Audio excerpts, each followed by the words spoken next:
সময় কিভাবে চোখের নিমেষে বয়ে যায়, তাই না? এই তো সেদিন সাদা তোয়ালে মোড়া পুঁটলিটার দিকে তাকিয়ে অবাক হয়ে ভাবছিলাম, এটা আমার মেয়ে? আমি এই পুঁটলিটার মা? সিরিয়াসলি? মা হয়ে কি করব বুঝতেই পারতাম না। কখনো মনে হতো ঠান্ডা লাগবে, ঢেকে দিতাম। তো কখনো দরদর করে ঘামছে থেকে আলতো হাতে ঘাম মুছতে মুছতে ভাবতাম, আমার মা বুঝতো কি করে? আমার মা তো আমার ঠান্ডা লাগা গরম লাগা আমার থেকেও আগে বুঝে যেত। আর আমি তো কিছুই বুঝতে পারছি না। মাঝে মাঝে নাকের নিচে হাত দিয়ে চেক করতাম সব ঠিক আছে কিনা। 1.5 থেকে 2 ঘন্টা ছাড়া ছাড়াই ম্যাডামের আবার প্রচন্ড খিদে পেয়ে যেত। সে কি মারাত্মক কান্না! বাড়ি শুদ্ধ লোককে 3 দিন বয়স থেকেই তুর্কি নাচন নাচিয়ে ছাড়ছে।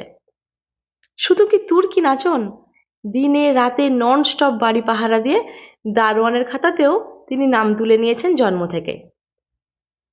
এনার আবার ভালো জাদুটোনাও জানা আছে।